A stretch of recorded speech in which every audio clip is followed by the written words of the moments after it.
Muito bom dia a todos, uma ótima segunda-feira aí, uma segunda-feira abençoada para todos nós. Estamos aí para mais uma segunda, mais uma live da Atenas aqui para vocês. E hoje, finalmente, consegui aqui estar trazendo o nosso participante especial aí do dia para poder estar falando junto com vocês aí de certificado de aprovação. Eu sei que é uma grande dúvida do mercado, alguns pontos da questão do certificado de aprovação, né, do nosso CA, geram muitas dúvidas de modo geral aí para todo mundo, para você que é técnico, para você que é engenheiro, que está na linha de frente aí, e também para você que é vendedor interno, vendedor externo, técnico de produtos. Muitas das vezes geram algumas dúvidas referente ao certificado de aprovação, que agora também está junto aí com o Inmetro, né? E outras certificações também. Então hoje eu vou trazer aqui comigo o meu amigo, o meu parceiro de longa data aí da Safety Tech, do Consulta CA, que é o Thiago Avelino. Deixa eu até já chamá-lo aqui.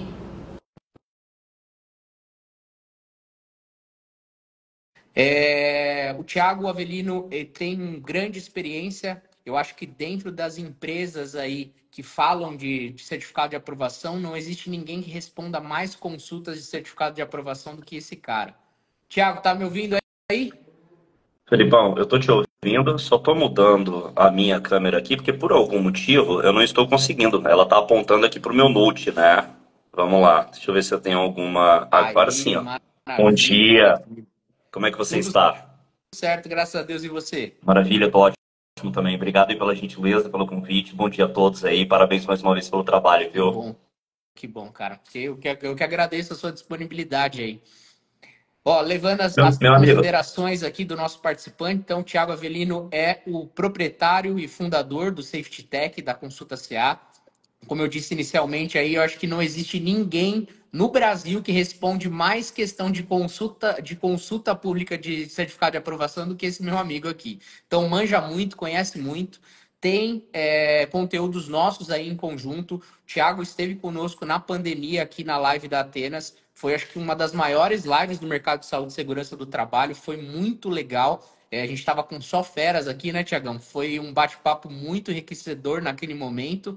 E a gente tem outros conteúdos aí diversos nas redes sociais, de modo geral, aí, tanto da Safety Tech como aqui da Atenas. Então, se você quiser conhecer um pouco mais do trabalho do Thiago aí, segue ele nas redes sociais. Ele faz um trabalho muito legal aí com o pessoal da Safety Tech e do Consulta CA também. Tiagão, quer fazer alguma introdução, alguma apresentação? Fica à vontade aí antes da gente iniciar, porque peguei algumas dúvidas aqui, cara, e tem bastante coisa, eu vou te sugar bastante aí pra gente bater esse papo. perfeito, maravilha. Felipão, primeiro, obrigado a todos que vão passar por aqui, que posteriormente vão assistir o conteúdo. Sejam sempre muitíssimo bem-vindos. Obrigado pelas portas abertas. Quando você fala sobre parceria, já fazem alguns anos, né, que estamos juntos. Que eu gostaria de aproveitar para ressaltar esse trabalho fantástico que vocês estão fazendo. E por me conhecer, você sabe o nível de sinceridade e sensatez que eu tenho, né? Então, venho acompanhando e nos bastidores eu venho falando para você que o canal de vocês é um canal muito rico de informação, que vocês estão fazendo um trabalho muito bem elaborado, vocês estão fazendo um trabalho que está conquistando um público muito ativo, porque ele é muito bem feito. Então, parabéns por isso daí, muito obrigado pela Obrigado. oportunidade. E sim, cara, vamos falar sobre certificação, vamos falar sobre equipamento de proteção individual, vamos falar sobre gestão, vamos falar o que vocês acharem que a gente tem que dialogar aí, que seja importante verdadeiramente para embasar esse profissional que está tomando decisão lá dentro, na linha de frente. Né? Com Então, muitíssimo certeza. obrigado mais uma vez pela gentileza. Tiagão, o nosso público aqui, cara, como você sabe, a gente conversa aqui, bate papo com, obviamente, os técnicos e os engenheiros, de modo geral, né?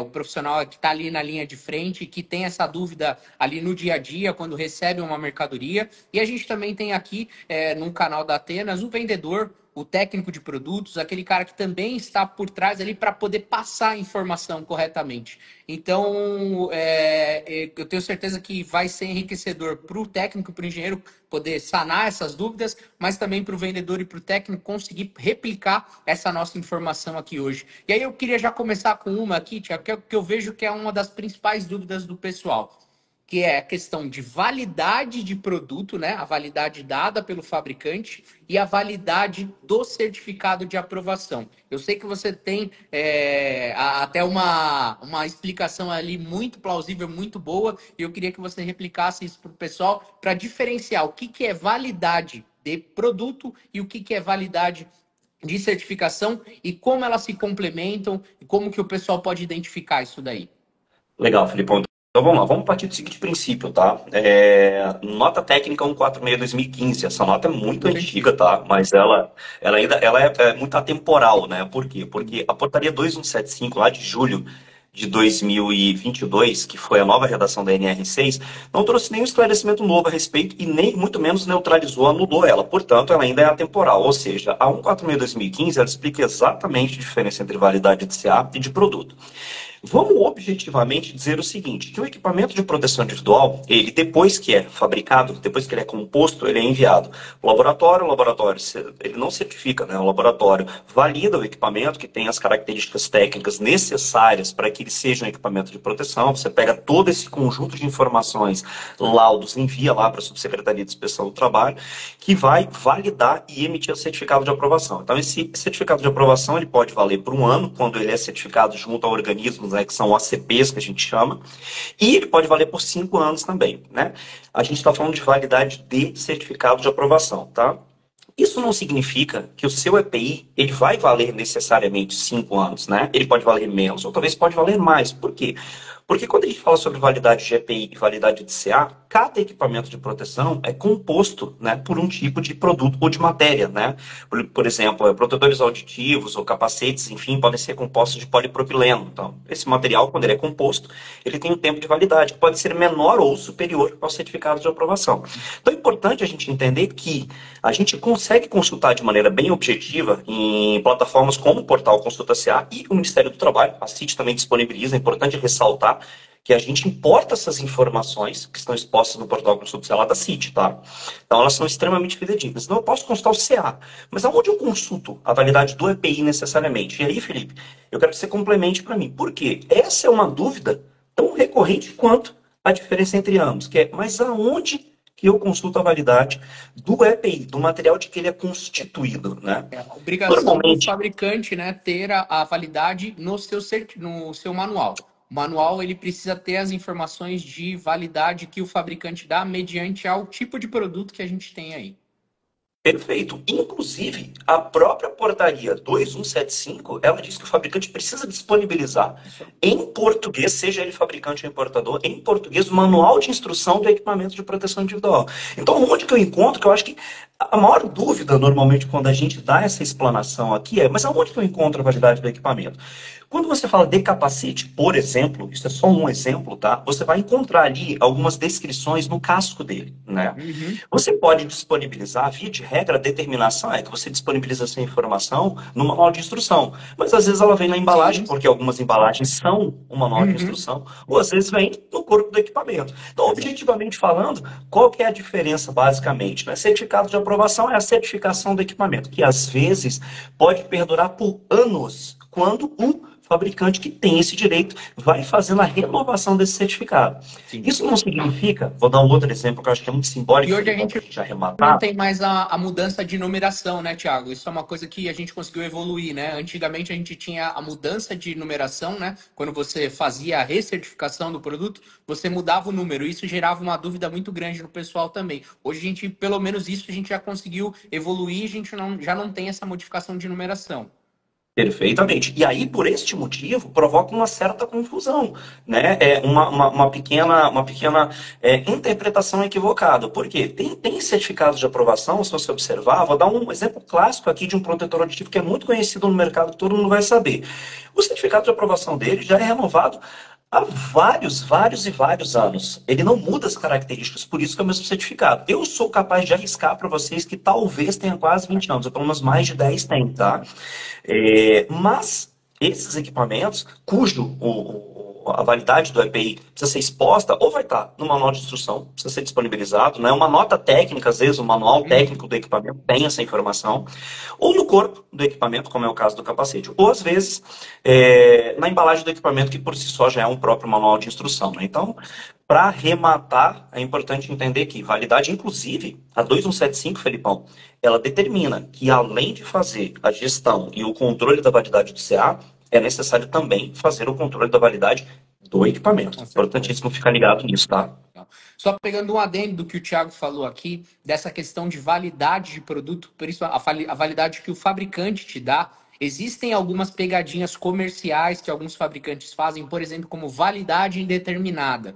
Quando você tem matérias-primas dados a alguns equipamentos, como cinto, por exemplo, que vai o poliéster, que vai o aço, tomem muito cuidado com validade indeterminada, porque tem algumas pegadinhas dentro do próprio manual do fabricante que muitas das vezes você está fazendo ali e colocando o seu material já em, vamos dizer assim, fora da validade por estar fazendo aquilo. Então, sempre se atentem a produtos que têm validade. Todos os produtos de EPI, eles têm materiais que são, querendo ou não, que têm uma vida útil pré-determinada. O Thiago falou aí do polipropileno na questão do capacete, até dos protetores auriculares. Na questão do cinto, a gente tem o poliéster, a gente tem o aço. Mesmo o aço inox, que é um produto que tem 20 vezes mais de resistência do que o próprio aço, ele tem validade. Ele tem um período ali, uma exposição que acaba fazendo com que ele deteriore. Então, tome muito cuidado com essa questão de validade indeterminada, porque muitas das vezes você está comprando material, nossa, nunca mais vou precisar trocar, ou nunca mais vou ter que fazer qualquer tipo de substituição, e você está sendo pego numa pegadinha comercial, que às vezes o fabricante, por má fé, ou às vezes até, não digo por má fé, mas assim, pega uma brecha que tem na lei e faz aquilo ali mediante ao que ele acredita, e muitas das vezes o usuário lá na ponta, o técnico, o engenheiro, está meio que comprando aquilo enganado e pode aí ter ser prejudicado, ter que trocar o material muito antes do que ele imaginava. Então, tome muito cuidado com essa questão. A sua colocação foi muito inteligente, me permita arrematar, né? Uma coisa é quando o equipamento sai de fábrica, está novo, e alguém entrega para você e diz assim, olha, a validade dele é de 1, 2, 3, 5 ou 10 anos, hipoteticamente falando. A outra, inclusive alguns fabricantes instruem isso no manual de instrução, que é o quê? Validade depois de aberto. Por quê? Depois de aberto, existe uma diferença muito grande de estar estocado e aberto. Estar aberto, ele fica exposto, né, a agentes, como por exemplo, uma poeira, ou dependendo de onde você está, até um agente químico que você mesmo está exposto. Então, o material que você usa, o equipamento, está exposto. O nível de desgaste dele, por consequência, é muito maior. Então, você reduz a capacidade de tempo de vida útil desse equipamento, tá? Então, muitíssimo importante, muito inteligente sua colocação, e era apenas para arrematar. Aí, Tiagão, uma pergunta que vem junto com essa daí da questão do certificado de aprovação. Tá bom, peguei aqui meu equipamento, estou usando ele está íntegro. Liguei para o fabricante, ele me garantiu aqui que ele está dentro da data de fabricação, da validade do fabricante, mas o certificado de aprovação venceu. E aí? E o fabricante disse para mim, cara, esse equipamento eu não vou renovar a certificação, é um equipamento que realmente ficou obsoleto, tô lançando uma nova linha de produto e não vai ser a mesma numeração. O que eu faço com esse equipamento em si? Cara, isso daí também é uma outra dúvida muito recorrente e é um paradigma que precisa ser quebrado, né? Primeiro, pessoal, a gente tem que partir do seguinte princípio, né? Eu posso utilizar um equipamento de proteção com certificado de aprovação vencido? Essa própria 146/2015, quando você começa a ler, ela vai trazer essa informação. Eu posso continuar utilizando esse equipamento, desde que, importantíssimo ressaltar, eu o tenha adquirido com CA válido, né, e possa comprovar. Eu adquiri com CA válido, ok, mas você precisa comprovar isso de maneira oficial, tá? Ou seja, por intermédio de uma nota fiscal, por exemplo, né? Segundo, desde que ele também esteja em perfeito estado de conservação e uso. Porém, Felipão, eu gosto sempre de ressaltar o seguinte, a gente dialoga muito com clientes nossos, porque nós também somos fornecedores de sistema de gestão e registro de entrega de equipamento. Então, quando a gente está fazendo, a minha equipe comercial está fazendo overview com os nossos clientes que estão interessados no sistema, a gente sempre ressalta, e isso é muito importante. Eu consigo utilizar, mesmo que ele esteja, né, com certificado de aprovação vencido, desde que eu consiga, né, desde que eu consiga comprovar que eu comprei ele com certificado válido e que ele esteja em perfeito estado de conservação e uso. Porém, tome cuidado, porque às vezes, e não é uma crítica a um distribuidor, muito pelo contrário, ele tem todo o direito de fazer isso daí. Mas às vezes esse equipamento, ele ficou por muito tempo, né, no estoque do distribuidor. Então ele vai te oferecer esse equipamento quando ele está próximo da data de vencimento do certificado de aprovação. Então pode ser que seja um equipamento, dependendo do material de que ele é construído, ou do que ele é constituído, então ele já pode ter entrado num processo de desgaste. Quando você compra, se você deixar muito mais tempo no seu estoque, isso acontece muito com calçados. Hoje em dia talvez não, porque até os solados dos calçados evoluíram muito. Mas antigamente a gente chamava esse processo de desgaste químico de hidrólise, né?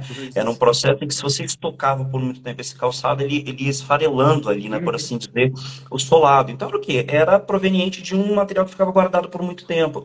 Então é só tomar esse cuidado. Posso usar? Posso utilizar. Mas tome cuidado quando E você é o comprar estiver que eu falo próximo. da questão do cinto, né, Thiago? O cinto nosso ali, o poliéster, o aço em si é muito difícil ele perder as suas propriedades. É um material que tem uma resistência muito grande, idêntico ao poliéster, mas o poliéster, de modo geral, qualquer agente que você coloque ele, a exposição à luz, sol mesmo, faz com que você perca as propriedades do poliéster. Então, uma fita que era para 3 toneladas no início do processo produtivo, se você colocar aí há 5 anos de exposição, mesmo que sejam mínimas, né? Eu uso o cinto a cada 6 meses para fazer uma limpeza em caixa d'água. Dependente disso, você está colocando material em exposição. Então, muitas das vezes você pode ter perdido essas propriedades, que é basicamente o tempo que o fabricante coloca ali dentro do manual também. Ele está levando em consideração a utilização mínima desse equipamento. Então, tome muito cuidado com essa questão, pessoal. Porque a olho nu, né, Tiagão? Às vezes a gente olha ali e você fala assim, não, tá íntegro, tá bom. Mas a olho nu, ele não te dá propriedades suficientes para falar, não, tá válido, tá bom. Só vai conseguir com um teste realmente. E muitas das vezes você não vai conseguir recolocar esse produto para utilização. Então tome muito cuidado a essa questão aí. Maravilha. Isso daí é muitíssimo importante. Lembrando que, inclusive, a 2175, né, que ela foi publicada em julho de 2022, ela traz a necessidade de fazer o gerenciamento, como eu havia dito, né? Eu vou ressaltar, né? Então, traz a necessidade de você fazer o gerenciamento da validade do CA e também da validade do equipamento. Por quê? Esse daí é um fato muito relevante. Eu tenho um equipamento e eu ainda vejo que o profissional ele se concentra muito na validade do certificado de aprovação. E é por isso, inclusive, que plataformas como o Portal Consulta CA, eles têm uma relevância, um alcance muito grande. E eu acho maravilhoso isso, mas a gente precisa esclarecer e ser sensato e dizer o seguinte, tome cuidado com a validade do equipamento de proteção, exatamente pelo que você falou. Ele entra num processo de desgaste e você deixa esse profissional exposto. Não é só pelo tempo em que ele fica armazenado, porque se ele fica armazenado, vejam duas condições. Uma coisa é ele ficar armazenado novo, sem ter sido utilizado, né? Ele pode entrar num processo de desgaste, mas muito menor, né? Ele pode ser comprometido, mas vai ser muito mais difícil. A outra é quando você usa, por exemplo, os exemplos que você usa de cinturão, eles são muito interessantes, Felipão, porque é um material, os cinturões de proteção, os talabartes, enfim, eles são constituídos de materiais que têm uma durabilidade maior. Isso deixa uma falsa impressão, às vezes, de que eu posso usar por muito tempo. Então, às vezes, quando você vai fazer uma inspeção dentro de uma companhia, eu vou dar um exemplo, construção civil, isso é muito comum, eles armazenam, fica exposto a cimento, fica exposto a tinta, fica exposto a solvente, eu jogo e armazeno de qualquer jeito, com algumas poucas exceções. Eu já presenciei coisas muito bizarras, tá? Mas eles colocam e armazenam de qualquer maneira. Então, esse equipamento já foi exposto, ele é armazenado de qualquer maneira. Você diminui muito o tempo de vida útil desse equipamento, mas ele fica sendo utilizado por 6 meses, 1 ano, 2 anos, 3 anos, com a falsa impressão de que ele vai proteger. A nossa sorte é que eu acho que os anjos da guarda dos trabalhadores, eles são anjos da guarda muito presentes, né? Porque muitas vezes, na maioria das vezes, a gente não precisa, mas quando precisa pode ser um risco muito grande. Inclusive, Felipão, detalhe interessante. Um dos principais elementos de um sistema de gestão eficiente e eficaz, quando a gente fala sobre controle de equipamento de proteção individual, é exatamente a periodicidade de substituição. Então, é necessário você ter um controle de periodicidade de substituição que te permita não somente substituir, mas te permita detectar esse tipo de problema, né? É necessário e exigido que se faça isso, por exemplo, com cinturões de proteção contra queda, né? A norma fala sobre isso daí, a 35. E também, quando a gente fala sobre luvas, né, para trabalho e instalação, proteção para trabalho e instalações elétricas. Mas com todos os outros equipamentos, a 2175 trouxe esse esclarecimento. É necessário fazer a inspeção nesses equipamentos, é necessário fazer o controle da validade do equipamento. E é exatamente por isso, para que você possa fazer inspeções regulares nesse equipamento de Eu proteção. acho que hoje a gente tem realmente todas as informações na palma da nossa mão, né? Agora a gente precisa realmente se debruçar a fazer gestão, né, Thiago? Às vezes eu viajo bastante, estou sempre na linha de frente ali, nas obras, na indústria, e eu sempre faço questionamento pro técnico ali. Quanto tempo dura um cinto? Ah, dura 2 anos, dura 3. Pô, mas de 2 para 3 é muito tempo. Você não tem uma estimativa mais exata de quanto dura? Porque, assim, você como técnico que está ali na linha de frente, é sua obrigação saber a durabilidade do produto em si que você está colocando ali, mediante a atividade que você está expondo o seu colaborador. Isso faz parte do planejamento estratégico de colocar o colaborador num ambiente seguro. Entender a durabilidade do EPI. Ele está exposto só a sol, a chuva, ele está só os intempéries? Não, ele está exposto a cal, cimento também, então isso pode ter uma degradação do equipamento. Não, além disso, eu tenho um agente químico que também pode estar prejudicando o meu produto. O produto em si, ele conversa com você, né? Ele te mostra. Oxidação precoce é uma questão muito grande. As questões das rupturas das fibras, que você também consegue verificar, mas eu acho que o técnico e o engenheiro tem que se debruçar a esses quesitos para entender quanto tempo está durando. E por que está durando só isso? Às vezes o ambiente nem é tão agressivo. Então o que está faltando? Está faltando talvez a inspeção diária, uma higienização a cada 15 dias, a cada um mês, para poder ter uma durabilidade maior. Entender realmente quais são os ambientes e aonde eu estou colocando esse EPI. Vai fazer com que essa gestão seja muito bem aplicada e eu vou conseguir também trazer um benefício para dentro da empresa. Eu vou, muitas das vezes, diminuir o custo de EPI recorrente que eu estou tendo só de fazer uma breve análise ali de 15, 30 dias. Então, eu acho que hoje a gente tem muita informação, os fabricantes estão realmente se debruçando a jogar informação para o mercado de tudo que eles fazem. Antes a gente tinha esse problema da informação ficar dentro da empresa, né? Era o setor próprio ali dentro que tinha aquele tipo de informação. Muitas vezes nem o vendedor da própria empresa tinha esse tipo de informação para poder repassar. Acho que depois do certificado de aprovação a gente evoluiu. Agora com a entrada do Inmetro a gente evoluiu muito. Hoje você tem os portais como o Consulta CA, que é um portal excelente. Acho que é o portal de maior consulta desse tipo de questão. Então eu acho que assim, se debrucem a ter a informação na palma da mão, mas façam a gestão mediante a informação que você tem no mercado, que com certeza você vai conseguir integrar e entregar, né, para o seu colaborador um ambiente muito mais seguro e muito mais pautado aí com tudo que a gente tem aí na palma da nossa mão. Um arremate acerca do que você falou, eu vejo muitos profissionais e felizmente nós estamos evoluindo porque atualmente o mercado oferece muitas soluções eletrônicas, digitalização, que são soluções inteligentes para auxiliar nessa gestão. Mas o que eu observo? Né? Eu observo muito controle e menos gestão. Né? A gente fez um levantamento, a gente levou alguns meses para fazer esse levantamento, mas aqui com a conclusão que chegamos. Né? Tem dois números interessantes. Normalmente, o profissional de segurança do trabalho que está operacionalmente envolvido dentro das companhias em entregar equipamento de proteção individual, ele está gastando 30% do tempo dele no ano, né? Na semana, no mês e no ano, por consequência, tá? Então a gente está falando ali de uma mão de obra muito técnica, que deveria estar ligada à gestão, que deveria estar buscando elementos para que a companhia seja mais eficiente, o departamento de segurança seja mais estratégico, mas ele está ligado a uma operação que eu particularmente, na minha opinião, inclusive a norma, não obriga em hipótese nenhuma o profissional de saúde e segurança do trabalho a entregar o equipamento de proteção, qualquer pessoa pode entregar, ele só é o responsável por fazer a gestão, né? Que é o que a gente chama de homologar o equipamento, de comprar, de adquirir, de fazer as entregas, né? Dito isso daí, né, eu recomendo que os profissionais eles tenham um pouco mais de atenção a elementos como eu preciso fazer gestão e controles, uma vez que a NR1 ela fala que nós precisamos adotar medidas de natureza administrativa, de natureza coletiva, e só então, quando essas não forem o suficientes para neutralizar o risco, que a gente adote as medidas de natureza individual. Então, o equipamento de proteção individual, na minha opinião, Filipão, na minha modesta opinião, tá? Ele ainda é muito comoditizado, mas ele não deveria. Esse é o primeiro dado que eu quero te trazer, que é o dos 30%. O outro, na maior parte das mais de 1.000 empresas com quem a gente conversou antes de colocar o nosso sistema no ar, a gente descobriu que 80% dos investimentos em saúde e segurança do trabalho estão ligados, na maioria delas, a equipamento de proteção individual. Então, a gente está falando de um ticket muito alto, de um investimento muito alto, de um profissional que está na linha de frente usando o equipamento, mas que parece que eu só faço os controles porque é uma obrigação, mas todo o resto eu deixo de fazer, que é a gestão verdadeiramente. Então, só gostaria de pontuar esses dois números que são importantes. Sim. Tiago, a gente falou muito dessa questão da informação, mas a gente sabe que agora a gente tem tido evoluções aí nas normativas. A gente teve recentemente a NR6 com algumas modificações, a NR1 sendo atrelada às outras normativas. A gente teve uma mudança na NR35 que foi muito legal para o mercado de modo geral. Agora realmente a obrigação da questão da inspeção do equipamento.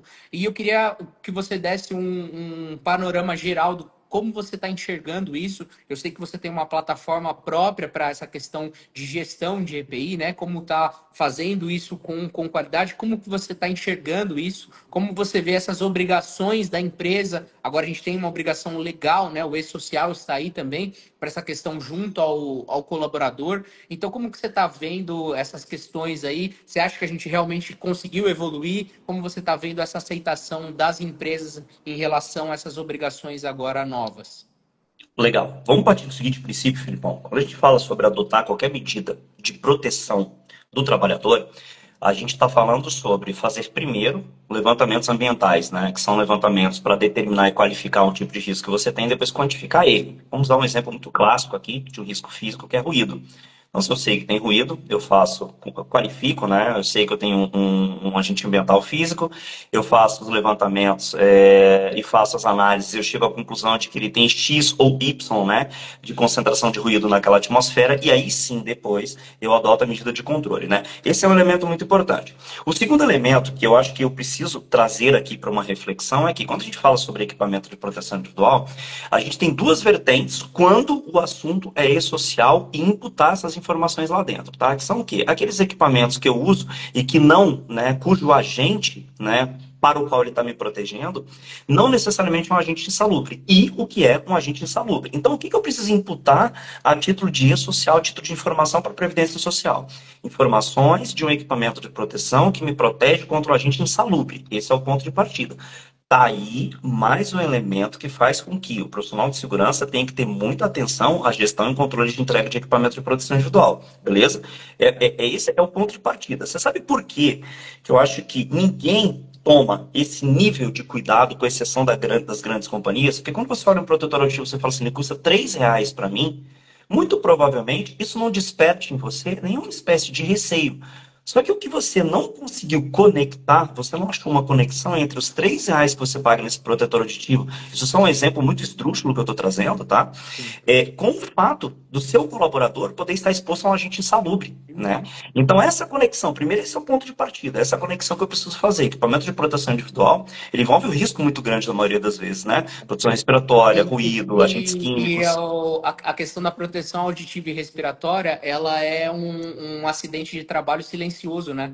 Ela demora muito tempo para poder dar sinais. Tem colaboradores, hoje eu acho que a gente evoluiu muito quanto a isso, mas se você pega, tem colaboradores no passado que demoravam 30 anos para poder desenvolver algum tipo de uma doença de modo geral, né?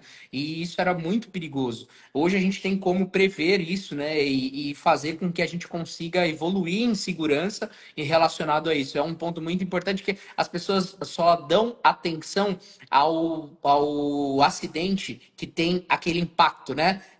Alguma coisa que caiu no pé do cara, é alguma coisa que aconteceu na mão do cara, o acidente do trabalho em altura, isso tem uma exposição muito grande. Mas os riscos respiratórios e auditivos também são muito grandes e muito graves, né? Que podem levar aí a óbitos, obviamente não imediatos, mas realmente compromete a saúde do colaborador de modo geral. Compromete a saúde, e eu gosto muito de trazer a pauta, né? Quando a gente fala de qual que é o seu ponto de vista sobre tudo que está acontecendo. Eu tenho visto uma evolução. Na minha opinião, é uma evolução que é proveniente do volume de informações das quais a gente tem acesso, de circunstâncias como essa que a gente vem aqui discutir, né, e trazer reflexões importantes, trazer norma, trazer reflexão, trazer esclarecimento de dúvida. Acho que esse é um dos motivos, né? Eu acho que a rede, a web, de maneira geral, nos permitiu fazer isso, né? Então, se eu tenho interesse ou se eu preciso, eu consigo achar um conteúdo rapidamente. Mas, de maneira objetiva, falando sobre o meu ponto de vista, existe sim uma evolução, né? Mas o que eu tenho notado? Eu acho que a gente precisa ainda mais, né, ainda mais, unir forças, né, entre quem usa verdadeiramente, né, acho que a gente precisa dar voz para quem usa, né, para quem está fazendo a recomendação, para quem está fazendo a homologação, para quem é fabricante, para quem é importador. Eu vejo uma predisposição muito grande, mas existe um pequeno problema, Felipão, que esse eu acho que você conhece de perto. Eu tenho um volume gigantesco de CNPJs abertos no Brasil. Nem todos, naturalmente, precisam, pelo ramo de atividade, utilizar um equipamento de proteção individual. Porém, nós atendemos a muitos clientes aqui que quem é o responsável por fazer entrega, gestão e controle de equipamento de proteção individual não é um profissional de segurança do trabalho, é o proprietário, é o profissional de RH, é um líder de equipe. Nós temos vários clientes dessa natureza. Então, o que acontece? Esses profissionais, eles estão muito mais vulneráveis e expostos, porque por mais que exista boa vontade, não tem uma formação técnica, não tem proeficiência. E esse é um problema muito grande. Então eu vejo que a gente evolui muito na área de saúde e segurança do trabalho, mas a área de saúde e segurança do trabalho, ela não é uma responsabilidade só do profissional. Entenda que eu tenho milhares de CNPJs, milhares de atividades sendo realizadas nesse momento em que eu não tenho um profissional de segurança para orientar. Então a responsabilidade é do profissional de RH, do proprietário, do líder de equipe, do administrativo e assim por diante, Muitas tá? das vezes não sabe nem comprar o EPI e que realmente é o necessário para o colaborador, né? Eu tive um caso desse semana passada. Fui num local, o cara fazia aqueles tanques grandes de água, enfim, tanques de modo geral para poder fazer armazenamento. Ele faz muito trabalho de solda e estava usando cinto de poliéster. Porque, na realidade, ele comprou o cinto tipo paraquedista, que era o necessário para a atividade dele. Mas o cinto estava durando 2 semanas, porque estava caindo borra de solda no cinto, estava corroendo o cinto. Ele comprou, não comprou num especialista de EPI, acabou comprando numa loja, acho que de parafuso, alguma coisa assim. Ah, o cinto paraquedista que a gente tem é esse daqui, e acabou que tá tendo um custo muito alto, tá colocando o colaborador em um risco altíssimo, porque muitas das vezes uma borra de solda pode cair 1, 2, 3 vezes no mesmo lugar. Se ele cair ali e estoura o cinto, ele pode ter um acidente mais grave. Então isso é corriqueiro, né? Ainda acontece isso, mesmo a gente tendo evoluído tanto nessa questão de informação, né? Mesmo assim, você vê. E não era uma empresa pequena. Era uma empresa assim de médio porte já, realmente com um número de colaboradores até expressivo, tinham 70 em altura. Então você vê o risco que esse cara estava se colocando o colaborador dele aí por uma informação besta, né? Uma coisa simples. E soma-se ao fato do Brasil ser um país continental. Então nós estamos falando, por exemplo, o eixo sul-sudeste, ele é provido, né, de muitos especialistas, o volume, né, a maior concentração de volume, a maior concentração de profissionais de saúde e segurança do trabalho está na região sul-sudeste, né? Mas a gente está falando de um país de dimensões continentais. Quando a gente fala de Nordeste e de Norte, né, a gente tem um volume menor de profissionais qualificados para oferecer essa informação, né, para auxiliar na tomada de decisão. A gente tem menos fornecedores de equipamento. Por ter menos, não que a gente tenha menos profissionais qualificados. Os profissionais que são oriundos dos fabricantes que estão nessas regiões, eles são profissionais muito qualificados, mas o volume é muito menor. Então, para eu chegar e levar informação técnica, essa informação técnica chegar até quem realmente é desprovido de conhecimento, como uma empresa como essa, mas que tem um risco, né, que expõe o colaborador ao risco, é muito mais difícil. O time, o tempo, o delay é muito grande. Então, eu vejo uma evolução para o mercado de saúde e segurança do trabalho quando diz respeito ao profissional de saúde e segurança. Mas quando eu vejo milhares, centenas de milhares de outros profissionais que estão dentro de companhias ou de empresas que não têm profissional capacitado para fazer isso, o delay é muito grande. Posso encerrar com um detalhe? Claro. Tem um dado lá no Observatório do Ministério Público do Trabalho que diz que o Brasil, entre 2012 e 2022, gastou, isso é um dado, tá, oficial, 100 bilhões de reais com indenizações, afastamentos, aposentadorias, indenizações por aposentadorias por invalidez, indenizações por morte. Esse daí é um gasto direto, tá, pessoal? Falei até 2022, 100 bilhões de reais. Isso é um dinheiro proveniente do nosso esforço, do nosso trabalho. Talvez se esse dinheiro todo, se nós tivéssemos investido mais em prevenção, né, que é uma expressão muito utilizada, muito comum no mercado de saúde e segurança, nós não teríamos gastado tanto, porque esse dinheiro é nosso. Eu estou falando do gasto direto. Vamos falar do gasto indireto, é aquele gasto de perda de tempo. Por quê, Filipão? Quando a gente fala sobre a API, a gente só fala exclusivamente sobre proteção do trabalhador, e naturalmente são mais importantes. Mas vamos falar sobre eficiência e eficácia? Toda companhia, ela precisa ser competitiva. Para eu ser competitivo, eu preciso ter uma operação muito bem organizada e eficiente. E o Departamento de Segurança do Trabalho, o profissional que está lá dentro, que está gerenciando, que está encabeçando as ações, ele precisa ter essa consciência. Eu preciso transformar o Departamento de Saúde e Segurança do Trabalho em um departamento estratégico para a companhia. Por quê? Porque um calçado mal colocado, um protetor auditivo que incomoda, um cinto de proteção mais pesado do que eu deveria utilizar, reduz a capacidade de produção desse profissional. Isso impacta na competitividade da companhia. Então, vamos olhar, ter um olhar atento para quando a gente fala sobre proteção do trabalhador e eficiência. Se os dois andarem juntos, a segurança do trabalho ela vai ser um setor indispensável e fundamental para a companhia. Não aquele que só existe porque é exigido. Esse paradigma já deveria ter sido quebrado há muito tempo. E no nosso caso aqui, eu sempre levo em consideração para o cliente o custo-benefício de um produto. Ainda, infelizmente, a gente sabe que muita gente negligencia a importância do produto de altura, estou falando de modo geral, né?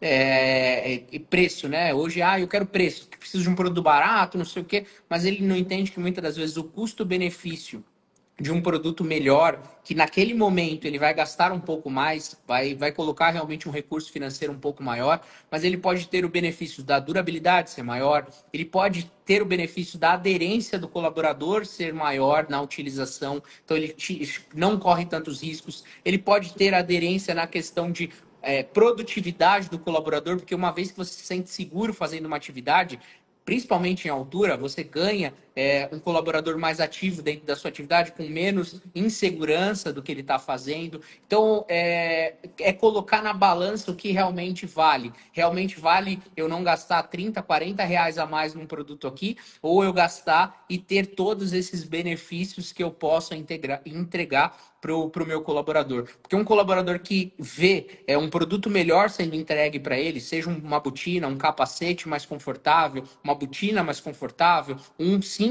até mesmo mais bonito, mas que fique bem vestido no corpo dele, ele com certeza vai se aplicar porque ele está vendo que a empresa está investindo na segurança dele. Porque, querendo ou não, é um investimento de segurança. Não é só propriamente para inglês ver, né? Realmente é para a segurança do colaborador.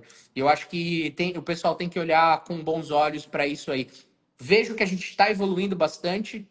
Estive recentemente em muita obra de construção civil, que infelizmente ainda era aquele mercado menor nosso, que realmente estava preocupado em preço. A mesma construção civil tem evoluído muito na capacidade dos equipamentos que estão sendo colocados lá, mas eu acho que a gente ainda precisa estar olhando mais para o cara que está na ponta, o cara que está lá em cima, a 60 metros de altura, que fica muitas das vezes correndo diversos riscos ao longo do seu dia para poder estar entregando algo melhor para nós da sociedade, né? Porque nada mais é que todo tipo de atividade que está sendo feito ali, seja numa indústria, seja na construção, é em prol de alguém que está aqui embaixo sem fazer nada. Então, olhem com o colaborador que está lá em cima, o cara que está trocando alguma coisa no poste para poder você ter internet, o cara que está fazendo uma construção na ponte para você conseguir fazer um acesso melhor na sua via de acesso. Então, olhem essa pessoa aí como um profissional que está fazendo em pró para um Brasil melhor, para uma instituição melhor, e a gente vai evoluindo desse jeito. Ser um pouco mais humanista, né, Tiago? Está vendo agora esse caso do Rio Grande do Sul aí, mais uma vez nos colocando no nosso lugar, mostrando que a gente não é nada, né? Que a gente pode estar exposto, infelizmente, a qualquer tipo de catástrofe e a gente tem que se unir e fazer algo melhor por nós mesmos. Porque, infelizmente, se a gente depender de governo, de alguma coisa, a gente está vendo que a gente não pode contar com nada. Então, vamos ser um pouco mais humanista, né? Vamos olhar mais para o outro, pelo bem-estar e a segurança dos demais. Um olhar profissional, mas um olhar de Com empatia, né? Faz certeza. muito sentido, Com Felipão. certeza. Belas palavras. Tiago, eu acho que foi muito enriquecedor, cara. Batendo um papo aqui, tá dando mais de 40 minutos já. Uma live mais longa que a gente já teve aqui, legal pra caramba. Eu acho que o pessoal gostou muito, muita gente entrou e saiu aí, e acho que porque começa as atividades já do trabalho. Então foi como eu te falei, o pessoal vai entrando, vai conseguindo compartilhar um pouco de informação com a gente, mas foi muito enriquecedor. Eu estou gostando demais de fazer esse tipo de bate-papo assim. Antes eu estava gravando sozinho aqui, mas acaba ficando até ruim, porque o pessoal só olha para minha cara. Então é bom eles verem outros profissionais aí que também estão preocupados em passar informação, Você é sempre um bate-papo excelente. Você é um cara que tem um conteúdo muito grande, fala muito bem, consegue passar informação. Então, só te agradeço aí, gratidão mesmo pela sua participação, meu amigo. Felipão, obrigado pela gentileza mais uma vez. Nós tivemos, inclusive, é importante assim até finalizar dizendo que nós tivemos um delay, né? Felipe me mandou uma mensagem, eu acabei respondendo alguns dias depois. Mais uma vez te peço desculpas aí pelo delay, mas para mim é sempre muito importante estar aqui. Vocês sempre me prestigiam e prestigiam a Safety Tech. Por esse motivo eu sou muito grato, porque a Safety Tech ela só tem a relevância que tem por conta de um público muito ativo e muito bacana que a gente tem, porque as notas de NPS da Safety Tech são muito altas, sempre muito altas. Em contrapartida, a gente tem um volume muito grande, então isso é um desafio muito grande para a gente. E isso só acontece porque profissionais como vocês e a Atenas prestigiam o nosso trabalho. Então, todas as vezes que eu venho aqui e ouço você abrindo, né, uma live como essa, dizendo assim, olha, o portal tem uma relevância muito grande, não tem ninguém que não conheça, o portal hoje ele não é mais da Safety Tech, né? Ele é uma ferramenta de domínio público, de natureza pública, na nossa opinião, apesar de nós sermos os founders e os gestores. Então, eu fico muito feliz, muito obrigado pelo prestígio de vocês. Em breve eu estou em São Paulo, vou fazer uma visita a vocês. Desejo muito boa sorte. Todo mundo que passou por aqui, que vai assistir esse conteúdo depois, mais uma vez, muito obrigado. E que a gente tenha oferecido para vocês a oportunidade de agregar, né? E que vocês sejam profissionais cada vez mais bem-sucedidos e felizes com a carreira de vocês. Felipão, Deus abençoe, muito obrigado. E um abraço para todo Obrigado, mundo. gente. Obrigado, Tiagão. Valeu, gente. Uma ótima segunda para todo mundo aí. Boa semana e vamos para cima. Tchau, tchau.